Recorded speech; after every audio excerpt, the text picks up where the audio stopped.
Salmo 116, versículo 8 a 12.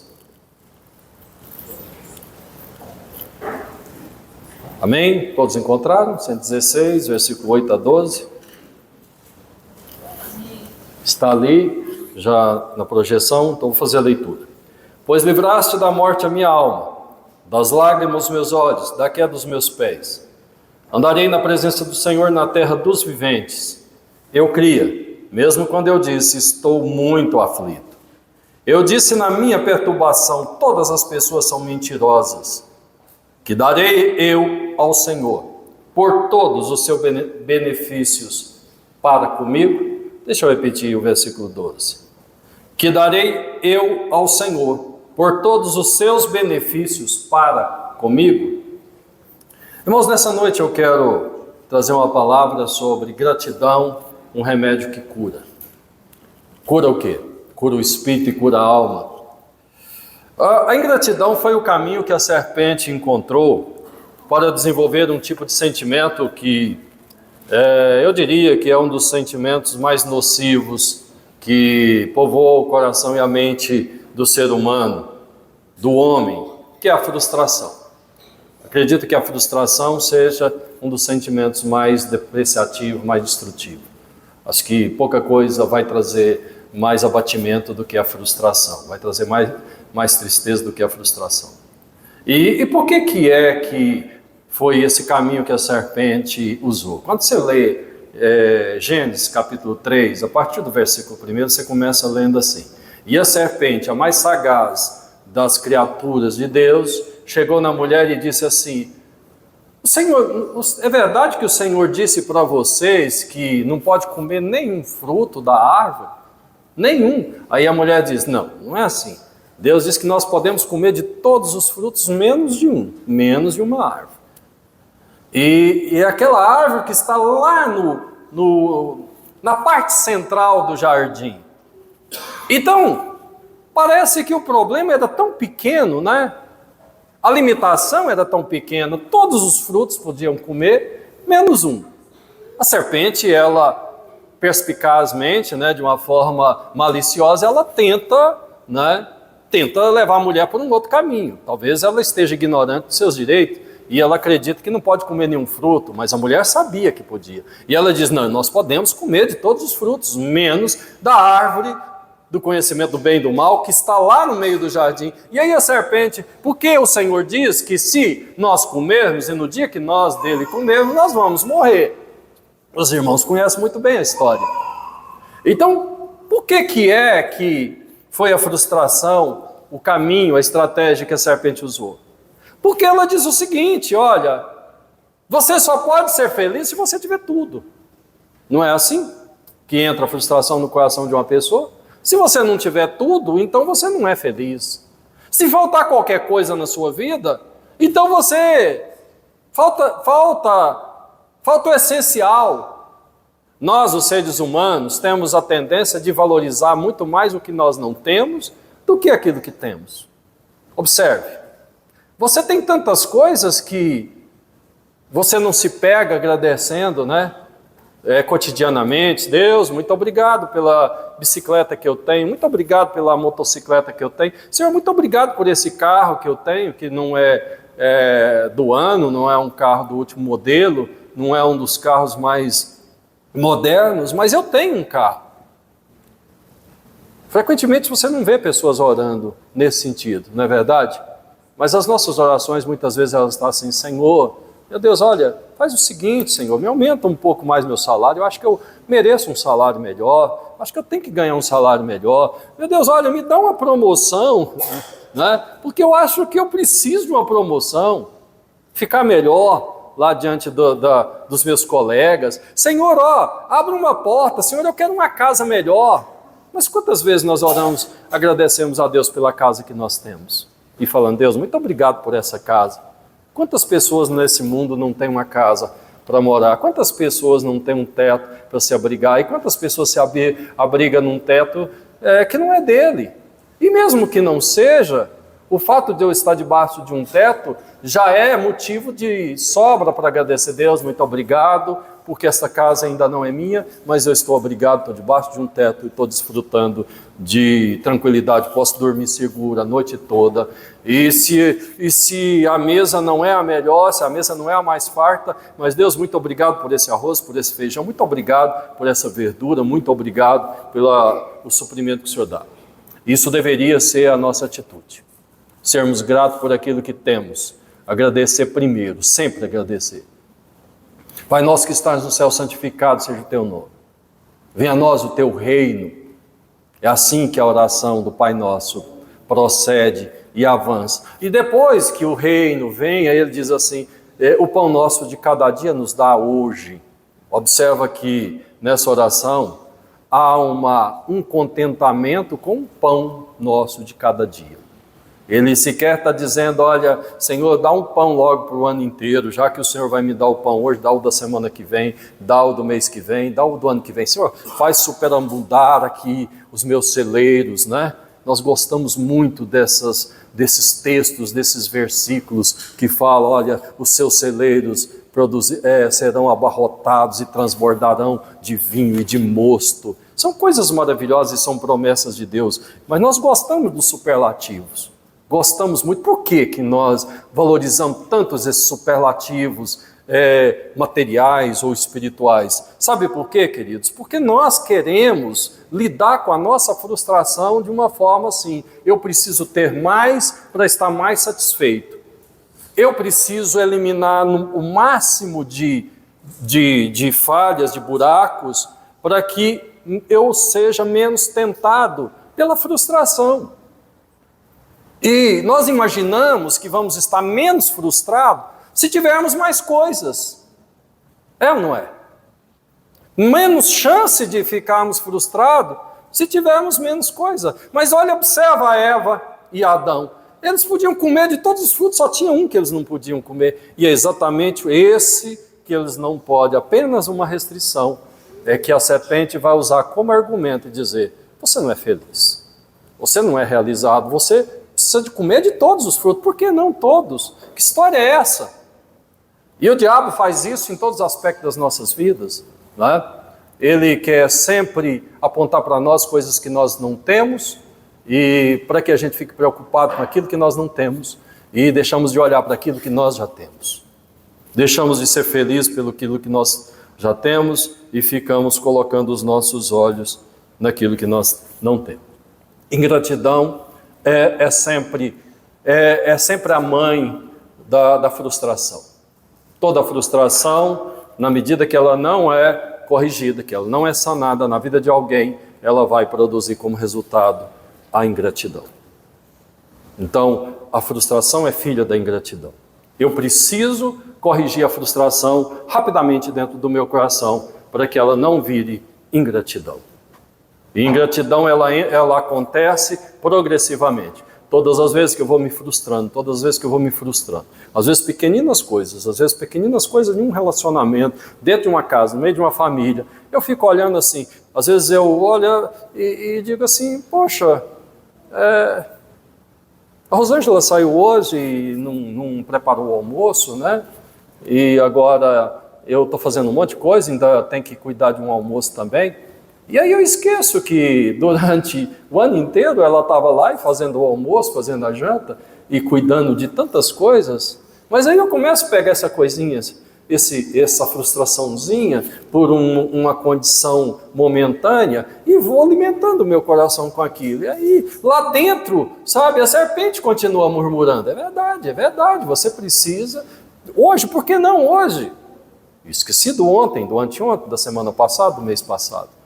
E daí a pouco a ingratidão está dentro do meu coração. E a ingratidão vai levar a dizer para ela, olha, você não tem cuidado, né? Você tem se esquivado da sua parte. Em vez de eu dizer, olha, quantas vezes você esteve aqui? Quantas vezes você cuidou? Quantas vezes você atendeu? Eu estou dizendo isso como um exemplo, porque isso acontece na relação espiritual, na relação com Deus. Quantas vezes Deus te cuidou? Quantas vezes Deus te livrou? Às vezes, muitas vezes você nem sabe. Deus estava cuidando de você. cuidando de você, te livrando, mas você vai olhar para aquilo que você acha que falhou o cuidar de Deus para contigo. Mas nessa noite, queridos, eu tenho uma missão muito árdua e um tempo exíguo, mas eu gostaria muito de conseguir transmitir a você aquilo que está no meu coração. Porque o que está no meu coração é uma resposta a uma pergunta. O que darei eu ao Senhor por todos os seus benefícios? Eu só quero deixar bem claro que os benefícios de Deus são inumeráveis. Então eu não tenho nenhuma tentativa de dizer todos os benefícios que Deus fez para comigo. É impossível. É impossível eu citar todos os livramentos, porque nem eu mesmo conheço todos os livramentos que Deus faz. Às vezes eu estou saindo aqui, Deus está fechando uma porta, Deus está travando um ataque de um salteador, de um ladrão, de um homem violento e sanguinário, e eu não estou nem sabendo, porque o anjo já cercou ele lá na esquina, e eu não vou saber nunca disso, a não ser que o Espírito de Deus revele alguém, ele diz, olha, Deus te livrou.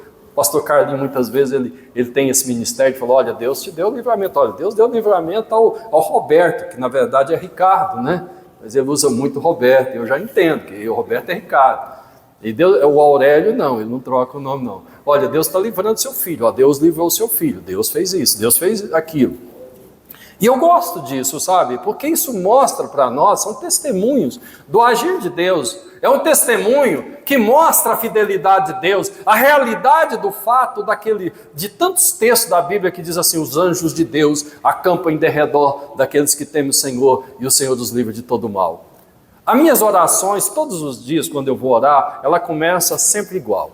As minhas orações começam assim, Senhor, coloca a tua presença aqui. Coloca os teus anjos aqui, porque daqui a pouco alguma coisa sobrenatural vai acontecer aqui. E eu sou incapaz de agir sozinho nessas coisas. Imagina eu me meter em problema sério da vida dos outros, sem a cobertura do Espírito de Deus. Então eu não sou tolo de me meter em problema sério. Diz que macaco esperto, macaco velho não enfia a mão em cumbuca, né, Sandra? Dentro de gargalo, dentro de gargalo de uma botija, o bicho é esperto. Então, assim devemos ser nós. Eu também não vou me meter em problema que eu sei que há demônios, um monte de demônio envolvido naquilo sozinho. Então eu oro, Senhor, coloca o teu anjo aqui, do meu lado. Às vezes eu ainda digo, do lado direito, do lado esquerdo, da frente, atrás, em cima, embaixo. Me cerca tudo, coloca muros de proteção em meu derredor, porque agora eu vou chutar algumas portas. Eu vou dar um chute em algumas portas agora. E o Senhor me guarda. Sabe, queridos, Deus não está nos guardando. Mas eu quero procurar responder a essa pergunta que darei ao Senhor, fazendo um retrospecto e lembrando como é que Deus esteve comigo durante todo esse tempo. Como é que eu cheguei aqui? Para que a minha alma, o meu espírito seja convencido e seja um testemunho para você de que Deus verdadeiramente guarda aqueles que temem. Deus tem um projeto na vida daqueles que o buscam. Deus está presente na vida daqueles que Ele ama, que Deus é real, que Deus é verdadeiro. Karl Marx diz que a religião é uma coisa que as pessoas inventaram, é um ópio, que religião é o ópio das nações, das pessoas, né? E outras pessoas, outros filósofos, né? Nietzsche diz que a religião, que a fé é uma covardia, é uma fuga. Então as pessoas se apoiam na religião para fugir muitas vezes das suas próprias responsabilidades, por isso que ele chama de covardia, né? Então ele entrega para Deus aquilo que ele teria que fazer. Então essas pessoas falam assim, né? Freud diz que religião faz parte da carência de uma pessoa que, ao se tornar adulto, continua como criança, porque quando ele chega adulto, a fase adulta, ele percebe que o herói dele não existe, que o pai não é herói, que o pai é uma pessoa simples, então ele se apega a Deus, porque Deus é um substituto, um super-herói que está acima que está no lugar do pai, cuja inocência agora fez com que ele enxergasse as limitações do pai, né? Um outro filósofo do século 19, Jordan, diz que as religiões, a fé, a relação de expectativa do homem numa vida eterna é apenas uma maneira do homem dizer que é melhor do que outros animais.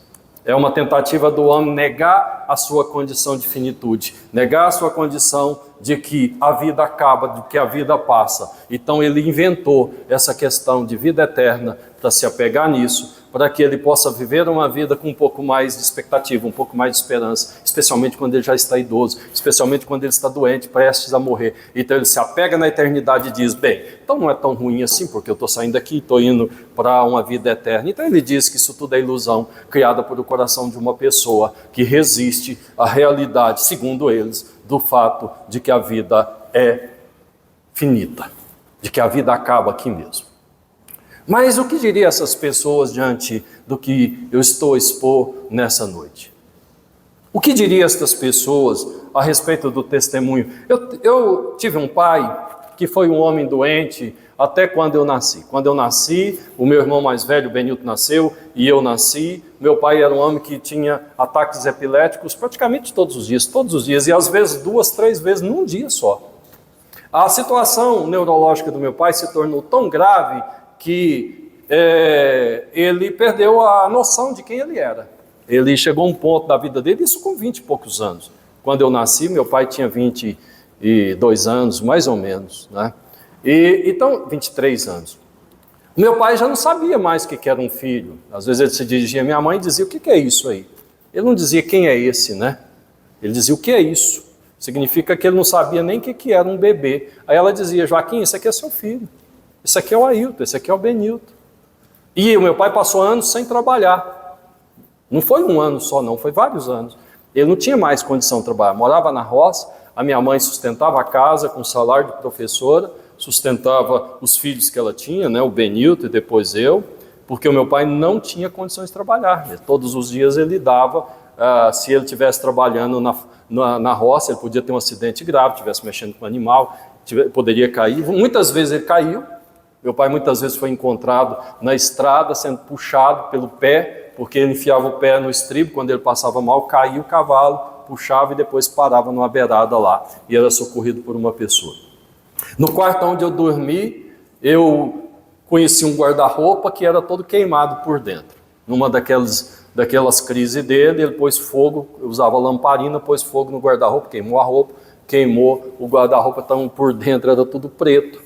Né? Eles conseguiram apagar o fogo antes de queimar tudo, mas ficou lá o sinal, ficou o testemunho. O Joaquim passou por aqui um dia e pôs fogo nesse guarda-roupa. Eu olhava para aquilo e um dia eu perguntei, o que é isso? Aí minha mãe diz, o seu pai um dia pôs fogo nesse guarda-roupa. Mas eu não me lembro dessa fase, porque quando eu passei a ter entendimento, Deus já tinha feito um milagre. Olha só, aquelas pessoas que dizem que não existe Deus, ou aquelas pessoas que ignoram o favor de Deus, como explicar um fato?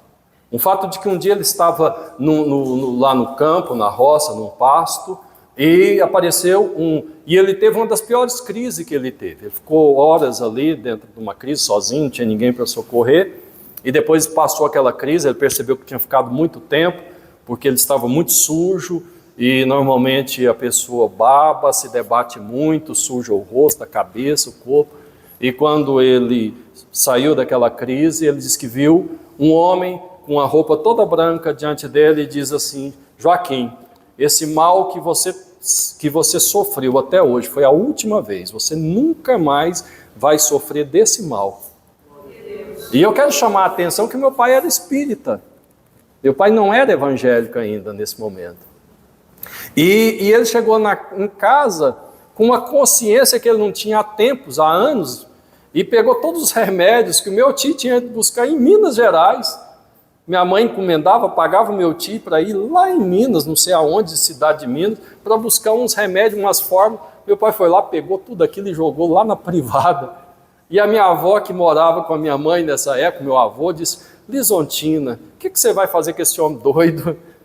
Misericórdia, você não vai dar conta desse homem, não. Ele está pior agora. O que você vai fazer agora?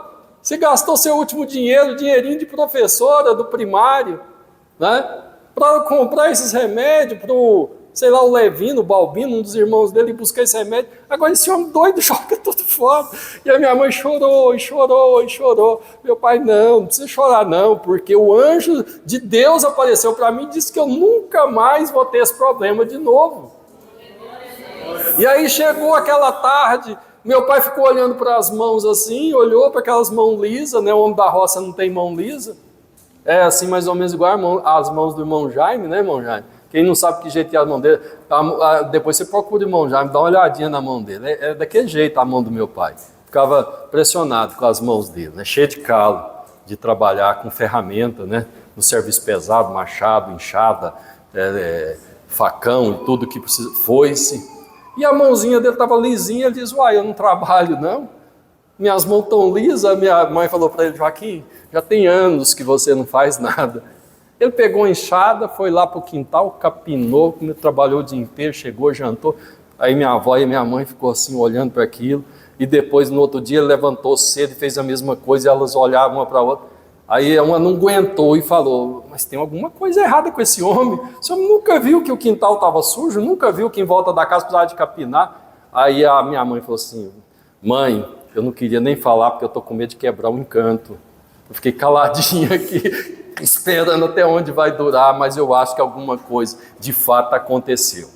Irmãos, meu pai nunca mais teve uma crise, nunca mais meu pai teve um acesso de desritmia, nunca mais ele teve uma crise daquela, nunca mais perdeu a consciência, até o fim da sua vida, até o último dia da sua vida.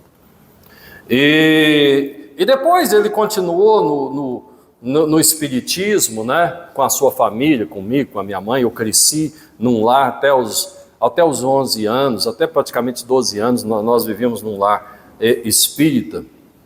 E um dia, né, num dia daqueles, quando o Senhor já queria estreitar o caminho do meu pai, colocar ele na direção correta, né, e muitas vezes Deus vai usar até mesmo o diabo para isso, ele vai usar. Interessante como quantas vezes Deus usou Nabucodonosor e chamou ele de servo, Deus usou o faraó e chamou eles de servos também. Então até mesmo os adversários, os inimigos, se tornam servos do Senhor para se cumprir um propósito. E eu entendo que Deus usou um demônio, usou um Exu daqueles lá, da religião que meu pai seguia. Meu pai estava no candomblé, né? Estava na magia negra, e ele prometeu levar uma oferenda para uma entidade daquela. E ele não levou. Por algum motivo ele não foi levar a oferenda. E quem foi visitado foi eu, né? Um demônio entrou no meu quarto uma noite, e quando ele entrou eu senti que tinha uma coisa muito terrível dentro daquele quarto. E o meu temor ficou muito sério quando ele pegou aqui no meu pescoço. Quando pegou aqui no meu pescoço, eu fiquei totalmente gelado e não consegui me mexer, porque eu tive muito medo, porque eu sabia que aquilo não era uma mão de um ser humano. E quando meu pai chegou à noite e esteve lá no centro, ele diz, olha, você não veio trazer minha oferta, fui na sua casa, peguei no pescoço do seu filho e me deu vontade de apertar. E sabe, aquilo foi a última vez que nós entramos num centro da Umbanda e do Candomblé, nunca mais nós pisamos lá. Meus avós já serviam o Senhor na Assembleia de Deus na Vila Redenção, igreja pastoreada pelo pastor Gersino. Na semana seguinte, meu pai estava lá com a mulher, com a minha mãe, com os meus irmãos todos, se rendendo ao Senhor Jesus, porque ele entendeu que nada que vem de Deus vai apertar o pescoço de ninguém, porque uma oferta não foi dada, um compromisso não foi cumprido. Mas me esqueci de um fato que eu preciso de relatar.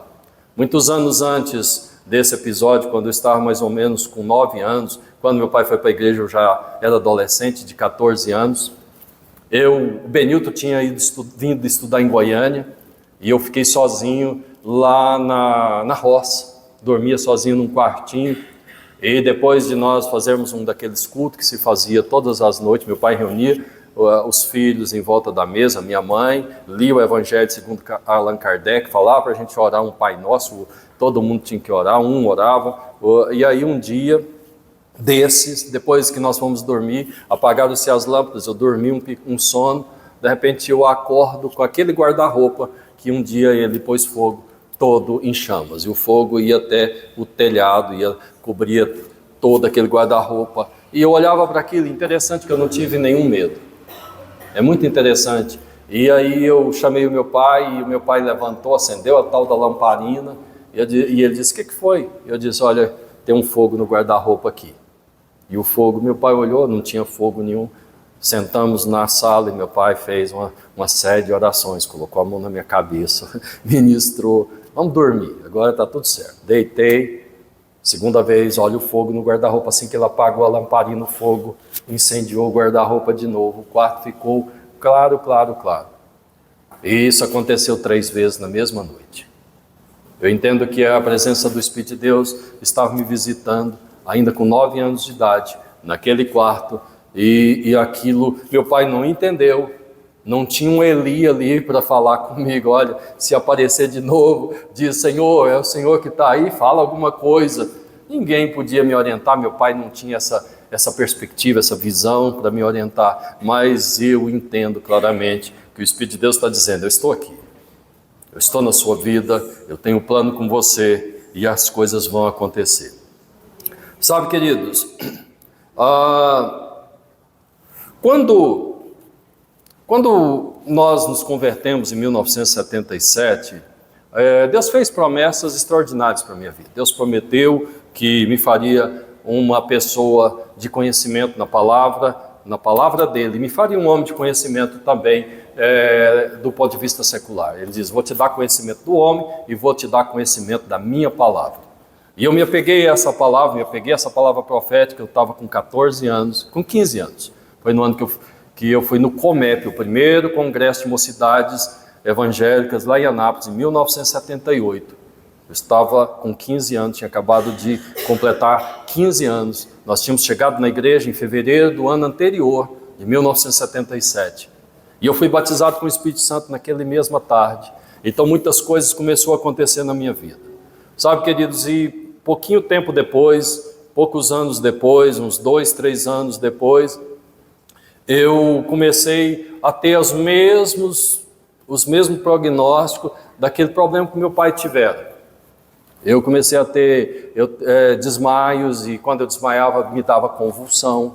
Então, às vezes, eu teve um dia que eu acordei assim com a minha mãe chorando, a minha avó chorando em volta, porque eu tinha tido um desmaio, porque estava apertando um furunco nas minhas costas. Eu desmaiei e deu convulsão.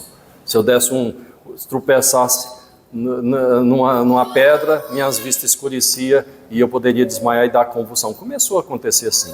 E numa noite eu tive uma dor muito intensa na cabeça. Eu estava numa igreja aqui na Serrinha, tinha uma igreja de um pastor amigo nosso, do pastor Valdir, que ficava ali pertinho da Serrinha, e eu fui lá e me deram a oportunidade para dar uma palavra de saudação, né? Eu tinha uns 16, 17 anos, e quando eu vim à frente, que eu comecei a falar, me deu uma dor aqui na minha cabeça, que parecia que estava enfiando uma faca no meu cérebro. E eu senti muita dor, e senti o meu corpo banhar de suor, de tamanha dor que eu senti. Não consegui falar mais nada, fiquei mudo de tanta dor. Minha mãe me levou ao neurologista da prefeitura, e ele pediu os exames, né, o eletrocefalograma, os exames neurológicos, e quando vieram os resultados, o médico me chamou, me pôs sentado lá e me explicou a situação da minha doença. Ele diz: Ailton, você tem disritmia acelerada. E você precisa compreender que você vai... Acho que a minha mãe já tinha falado para o médico, alertado que eu teria dificuldade de aceitar o tratamento, né? E ele diz assim: você vai ter que entender que se você não tomar os remédios, você vai ter problemas muito sérios. Você vai ter convulsão e você vai ter ataques epiléticos. E eu disse: por quanto tempo, doutor? Ele diz: a vida toda. Então o senhor está dizendo que não tem cura? Ele diz: estou dizendo que você vai ter controle, mas cura não vai ter, não regride. Esse problema seu não regride. E eu olhei bem no olho daquele médico e disse: doutor, eu vou dizer uma coisa para o senhor. Eu sirvo um Deus que é poderoso. E a palavra do Senhor diz que eu devo depender dele, e eu creio na palavra dele. E a palavra do Senhor diz assim, que eu não vou gastar dinheiro com aquilo que não é pão, e eu creio nesta palavra.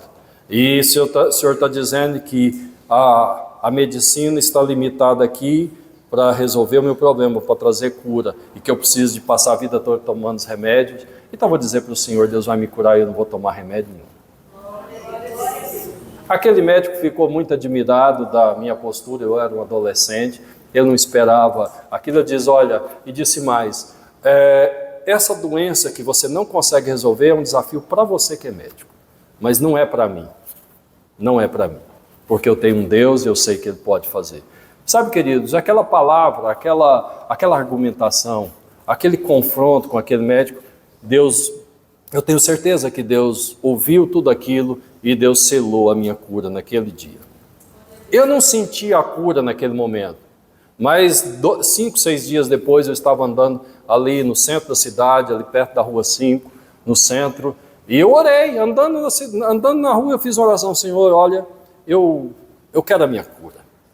Minha mãe tinha comprado os remédios da receita, Gardenal, Comital, umas coisas assim, e aí eu dizia, eu não vou passar minha vida tomando aqueles remédios, não vou tomar aqueles remédios, o Senhor vai me curar. E quando eu orei, eu senti, na hora, uma convicção de cura, mas eu senti de tal forma, com tal intensidade, que eu poderia apostar a minha vida.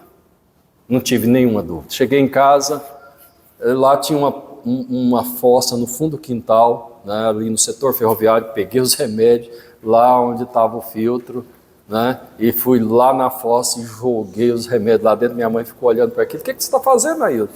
Falei, estou jogando os remédios fora. E ela já tinha uma experiência de anos atrás, né?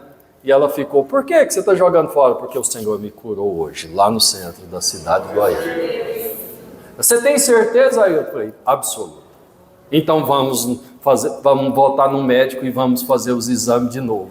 Se você está curado, vai ter que dar normal. E nós fomos, querido, fez outro eletrocefalograma, pediu outro. E sabe o que deu? Normal. Normal. Glória a Deus. E então, depois foram se passando o tempo e eu passei a ter outros problemas. Tá? Logo depois disso, eu passei a ter um problema de garganta. E eu tinha inflamação de garganta e ela não curava. Não era assim, você está com a garganta inflamada hoje, amanhã, daqui uma semana ou 10 dias não está mais. E olha que dessa vez eu tomava os remédios. Tá? Porque não era uma coisa para a vida toda, então eu acreditava que era por um mês, 15 dias, e comecei a tomar. E minha mãe levava eu em tudo que era lugar, eu ia tomava aqueles remédios homeopáticos, tinha um hospital aqui do lado de lá da BR, que tinha uns indianos que faziam um remédio com uns pozinhos assim, de ervas moída, eu tomava aquilo, eu tomava os antibióticos, os anti-inflamatórios, irmãos, mas não tinha nada que fazia essa infecção de garganta sarar. E chegou um ponto que a infecção ficou tão alta que isso evoluiu para reumatismo no sangue. Então eu tinha umas febres reumáticas terríveis, terríveis mesmo. Quando vinha essa febre reumática, eu ficava com o corpo todo dolorido, parece que tinha passado um trator em cima de mim. Parece que estava tudo moído, muito parecido com aqueles efeitos da dengue, sabe? Que você sente dor em tudo que é parte do corpo, e eu ficava de cama. Eu casei com esses problemas, a Rosângela lembra de me ver assim, com essa garganta inflamada, minha garganta parecia umas crateras, né, cheia de pus. E um dia, lá por volta de, 1982, eu cheguei num culto, no meio da semana, sentei no último banco, e lá, mais ou menos na posição que está o Cleuber filho, e o Cleuber pai também, que está todo no mesmo banco, e estava lá, fiquei lá o culto todo, né? Fui sozinho para a igreja, a Rosângela ficou com os meninos em casa, o Ricardo já tinha nascido, e o pregador, que eu não sei nem quem é, pregou, e terminou a mensagem, ele não chamou ninguém lá na frente, fica de pé agora, coloca a mão onde está a sua enfermidade. Eu lembro que eu coloquei a mão na minha garganta. E quando ele orava lá do púlpito, eu senti que tinha sido curado lá no meu banco. Eu senti isso da mesma forma que eu tinha sentido anos atrás, com o problema neurológico. Aí eu cheguei lá em casa e falei, Rosângela, Deus me curou da garganta hoje. E ela, é verdade? É sério? Eu disse, sério, Deus me curou da garganta hoje. Irmãos, eu não senti calafrio, não senti choque, não senti nada. Senti convicção. Irmãos, foi a última vez que a minha garganta inflamou durante a minha vida. Isso já tem quase 40 anos, 30 e tantos anos, né? Quase 40 não, uns 35 anos, eu nunca mais tive uma garganta inflamada, nunca mais. Nunca mais inflamou. Passado alguns anos, agora já na década de 90, nós abrimos a igreja aqui. Eu já dei esse testemunho, mas vou dar de novo.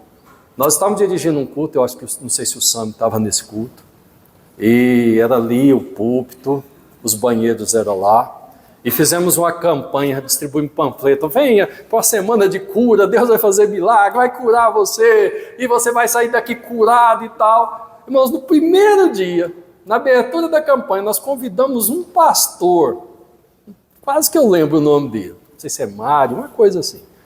Na verdade, não foi nem eu que convidou, foi uma irmã que morava ali, tal, uma, acho que Rosa, que convidou esse pregador, que eu nem conhecia, e ele era o pregador da noite. Ainda bem que tinha um pregador, porque assim que começou o culto, irmãos, começou a cólica renal que me acompanhava há anos. Eu tinha um problema de cálculo renal que anos eu sofrendo com isso. Às vezes me atacava na universidade, e eu andava de ônibus, não sabia como é que eu ia chegar em casa, porque quando eu pegava o ônibus era uma dor terrível, não conseguia ficar sentado, não conseguia ficar em pé, não conseguia segurar naqueles ferros, porque doía, como se estivesse rasgando aqui. Sofri com esse rim. Mas na igreja nunca tinha acontecido, mas nesse dia aconteceu. Exatamente no primeiro dia da campanha de cura. E eu aguentei mais ou menos 1 hora, irmãos, vômito. Eu ia no banheiro para vomitar e voltava, e sentava do lado esquerdo, torcia de um lado, torcia para o outro. Fui aguentando 1 hora mais ou menos. Quando chegou na metade do culto, um pouquinho antes de passar a mensagem, falei, irmãos, eu já tolerei 1 hora, já fui no banheiro 3 vezes, já vomitei, já deu diarreia, não dou conta mais. Vou ter que ir para o hospital. E aí, os irmãos levantaram, fizeram uma oração, e eu fui levado para o hospital. O Odivaldo trabalhava lá no Hospital Hugo de Carvalho, Hospital Hugo, né, esse de emergência, Carvalho é colégio, né. E chegamos lá, o Odivaldo fez uns raios-x, não sei o quê, tomei um Buscopan. Irmãos, eu fiquei muito abatido, muito abalado. Fiquei pensando, meu Deus, que vergonha que eu passei hoje. Como é que aquelas pessoas vão reagir? O pastor chama o povo para vir receber milagre de cura e o pastor é levado para o hospital, para a emergência, na metade do culto. Você entende, queridos? A vergonha, a luta, o conflito de fé que eu vivi naquele momento, a frustração de fato. E a frustração, ela tem um problema. Às vezes ela nos faz esquecer das outras coisas que ficou para trás, porque o que acontece hoje parece que tem mais valor do que o que aconteceu ontem, anteontem. O problema de hoje parece que suplanta os benefícios do passado. Mas, graças a Deus, eu tive a capacidade de dizer, olha, eu não vou blasfemar do Senhor. Não sei o que o Senhor quer nisso, mas eu aceito. Aceito. Sabe, queridos, foi a última vez que eu senti um problema renal. Não sei para onde foi essa pedra. Ela não saiu por meios normais, não. Porque se tivesse saído, eu tinha visto. Era uma pedra muito grande, porque me incomodou por anos. Não sei para onde ela foi. Sei que ela evaporou. Eu nunca mais tive um problema renal. Isso já tem já tem 30 anos. Foi eu, acho que no 2º ano da nossa igreja aqui. Foi no 1º, 2º ano. Nós ficamos só 2 anos ali naquele prédio. E Deus foi continuando fazendo coisas na minha vida. Passou um tempo, acho que o problema da garganta, por tantos anos, infecção muito prolongada, muito aguda no sangue, produziu um problema sério no meu coração. E eu comecei a sentir mal por qualquer esforço que eu fizesse. Se eu pegasse uma pá, por exemplo, e pegasse 2 pás de areia, eu sentia palpitação, parecia que eu ia morrer. Foi na época que o irmão Jaime estava trabalhando lá em casa, mas o Eurênio, na construção da minha casa, eu já não podia fazer esforço nenhum mais nenhum. Tinha medo de de morrer por conta de um ataque cardíaco. Estava sentado, o púlpito era aqui, né? Um pastor veio pregar aqui num domingo. Eu não conhecia aquele homem, o pastor Odilon pediu para receber esse pastor, dar uma oferta para ele. Era um pastor lá do Acre, e ele disse: pastor Ailton, recebe esse pastor e dá uma oferta para ele. É uma igreja pobre lá no Acre. Eu disse: pode mandar, pastor. Eu ia pregar naquele domingo, tinha preparado a mensagem, ele me liga no meio da tarde. Fiquei meio assim: poxa, eu já até preparei a mensagem, né? Mas manda, pastor Odilon, manda o homem. E ele veio pregar, irmãos. Olha que coisa extraordinária, um ex-homossexual. Aquele pastor deu testemunho naquela noite, contou a história dele, de como ele foi rejeitado pelo pai, de como ele, até os 26 anos, ele viveu no homossexualismo. E a esposa dele estava sentada bem ali onde está a Cláudia, né? E ficou sentada lá enquanto ele pregava. E quando ele terminou a mensagem, ele foi orar comigo ali, mandou chamar a Rosângela veio. E quando ele orou por mim, ele disse: Deus manda te dizer que Ele está te dando um coração novo hoje. E eu louvei o Senhor. A princípio eu fiquei meio assim em dúvida, né? Pensei: será problemas emocionais? Falei: Rosângela, eu acho que Deus me falou que ia me dar um coração novo. Eu acho que é os problemas emocionais, né? Rosângela: não, Ailton, você já não orou pedindo um coração de carne, físico? Falei: eu orei mesmo, é verdade, eu já orei pedindo um coração novo. Irmãos, e ele mandou o homem dizer para mim exatamente o que eu tinha pedido. Senhor, eu fiz a seguinte oração uma vez: Senhor, pastor precisa de coração sadio, pastor não pode ter coração doente, pastor não pode ficar dando piripaque aqui e ali, tem que ter um coração curado, então eu quero um coração novo. Fiz uma oração, e o Senhor ouviu a minha oração.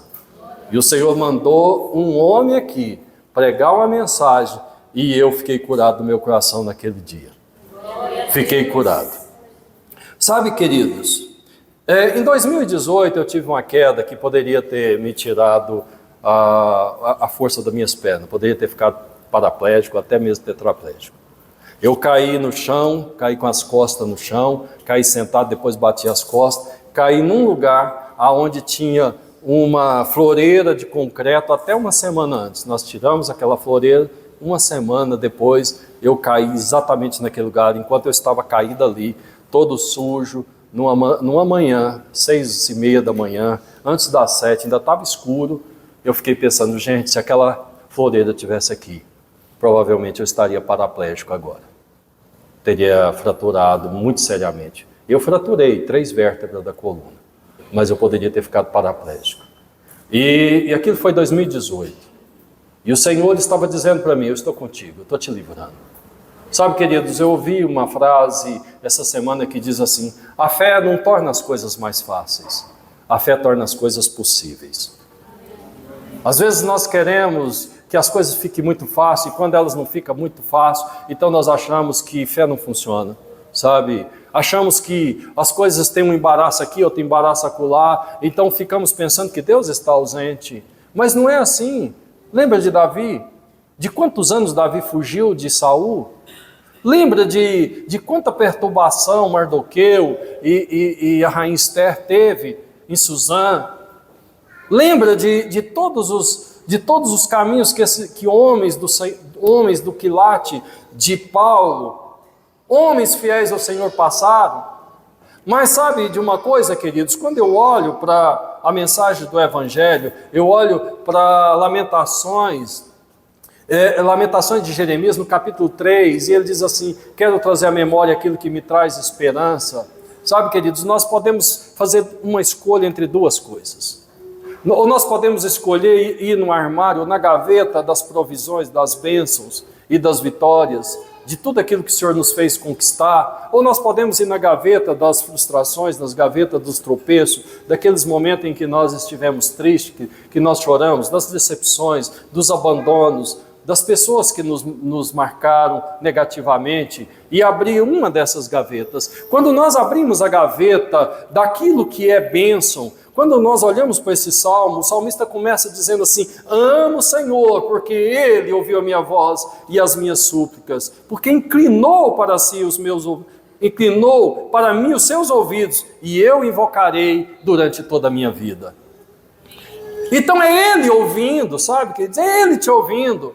Às vezes nós julgamos errado, porque aqui, num dos versículos, ele diz assim, olha, na minha perturbação, eu dizia assim, todos os homens são mentirosos, todos os homens são falsos. Às vezes a nossa perspectiva, ela não é espiritual, ela é muito carnal. E nós queremos julgar o nível da nossa espiritualidade, ou o patamar do cuidado de Deus conosco, pelos percalços que nós sofremos, pelas lutas, pelas oposições, mas esquecemos e fechamos a gaveta das provisões e das bênçãos. Esquecemos de quantas vezes Deus nos livrou, quantas vezes Deus esteve conosco, quantas vitórias Ele nos deu, e ficamos enfatizando os momentos de dificuldade, os momentos tristes, as amarguras pelas quais passamos. E ele vai dizendo, laços de morte me cercaram. Não se sabe quem é o autor desse salmo. Alguns imaginam que sejam Davi, muita gente acha que foi Davi, por conta da forma de falar. Outras pessoas entendem que é Ezequias, por conta da enfermidade que quase tira a vida de Ezequias. E ele dizia, angústia do inferno se apoderaram de mim. Fiquei aflito e triste. Nós vamos ficar aflito e triste. Vai ter um momento que a angústia vai nos cercar. Vai ter um momento que a dor vai chegar na nossa carne, na nossa vida. Eu tive isso tantos momentos na minha vida, tanto tempo. A minha mãe, Deus sabe o tanto que ela sofreu. A minha avó paterna, a mãe do marido dela, do meu pai, disse para ela mais de uma vez, Lisontina, vai para a casa do seu pai, leva os seus filhos e nós vamos cuidar do Joaquim. Esse homem não tem mais condição de ser seu marido e nós somos os pais deles, nós vamos cuidar. E sabe o que a minha mãe respondeu para eles? Mesmo com todo sofrimento, uma mulher que não tinha nem 20 anos ainda, quando ele manifestou a doença, ela casou com 17, ela diz assim, eu casei com ele e fiz uma promessa, que viveria com ele, na alegria ou na tristeza, na saúde ou na doença, todos os dias da minha vida, até que a morte separe. Só a morte vai fazer com que eu abra mão dele. E sabe de uma coisa, queridos? Ela resistiu o tempo da tristeza. Ela resistiu o tempo do pranto e chegou o dia da alegria. Ela teve mais 3 filhos depois disso com meu pai. O Altair, o Edivaldo e o Regis. São 5 filhos. Deus deu uma grande família para ela, um homem extremamente trabalhador. Esses dias eu estava olhando o testemunho de 2 homens. Eu ouço praticamente todos os dias o pastor Júnior Rostirola, que tem um podcast chamado Café com Deus Pai. E o pastor Júnior Rostirola, ele fala muito de como o pai dele era triste e ruim, como o pai dele era perverso, como ele sofreu com aquele pai dele. Esses dias eu estava ouvindo o pastor Rodrigo, aquele arqueólogo, dizendo, olha, a minha mãe era terrível. Pensa numa pessoa que eu sofri. Minha mãe era uma péssima mãe. Mas de alguma maneira, tudo aquilo que eu sofri de decepção com a minha mãe, desenvolveu dentro de mim um coração para me aproximar de Deus. E eu olho para o testemunho desses 2 homens, de certa forma eu fico olhando como Deus foi gracioso para comigo. Porque eu tive pai e mães, irmãos, que extraordinários. Meu pai e minha mãe são exemplos extraordinários de um casal. De um homem e uma mulher que soube ser pai, que soube ser mãe, com tantas dificuldades, na pobreza, e eu louvo ao Senhor. E eu não tive nenhum desses problemas. Eu tive muitos outros problemas. Mas sabe de uma coisa, queridos? Eu posso, como salmista, dizer assim, o Senhor me livrou de todos. O Senhor livrou os meus olhos das lágrimas. O Senhor me livrou os meus pés da cova. O Senhor esteve comigo. O Senhor vela pelos simples. Quando eu estava prostrado, Ele me salvou. E Ele faz uma conclamação à sua alma, diz, volta minha alma, volta ao seu sossego, pois o Senhor tem sido bom para você. Eu quero te convidar a se colocar de pé nessa noite. E eu quero concluir a mensagem dessa noite e dizer que na mensagem desta noite, eu queria dividir com você o que o meu coração sente. Esse texto do Salmo 116, ele está no meu coração já mais ou menos umas 3 semanas. Uma madrugada de umas 3 semanas atrás, eu acordei com esse texto no meu coração, na minha mente. O que darei eu ao Senhor por todos os seus benefícios? Sabe, queridos, eu tenho procurado dar alguma coisa ao Senhor. Eu estou aqui nesta noite como parte de uma resposta àquilo que eu estou dando ao Senhor. Mas eu entendo uma coisa, queridos, não é só isso. Eu estou dando esse testemunho aqui nesta noite como parte da resposta a esse autoquestionamento. O que eu vou dar ao Senhor por todos os seus benefícios? Eu entendo que o testemunho é a coisa mais simples, é a primeira coisa que nós precisamos dar, testemunho. E nessa noite eu quis dar um testemunho da minha vida. E também eu quero dar uma resposta a todos esses homens. Estava conversando com o pastor Luiz também anteontem sobre filosofia. Todos esses filósofos são teóricos. Todos eles criam alguns conceitos, criam algumas ideias, coloca isso no livro e eterniza-se esses conceitos para muita gente. Mas sabe de uma coisa, queridos? O que a filosofia dessas pessoas fizeram por elas?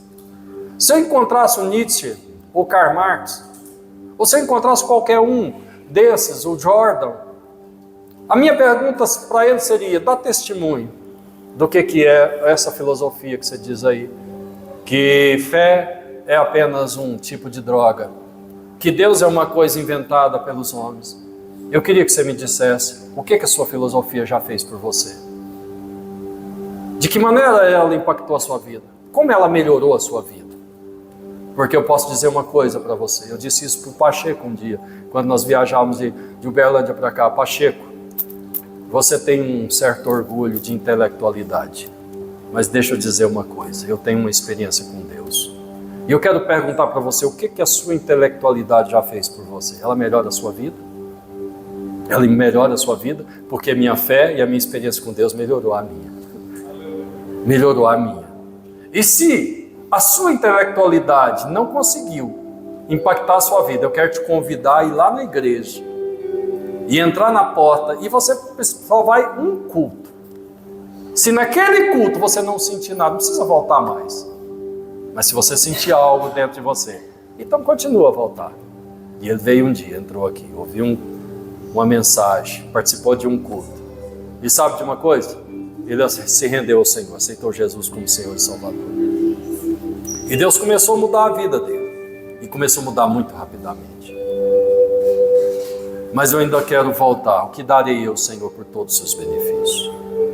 O que darei eu, Senhor, por tudo aquilo que o Senhor fez na minha vida? Sabe, queridos, eu falei aqui na pregação de domingo passado e quero reafirmar hoje.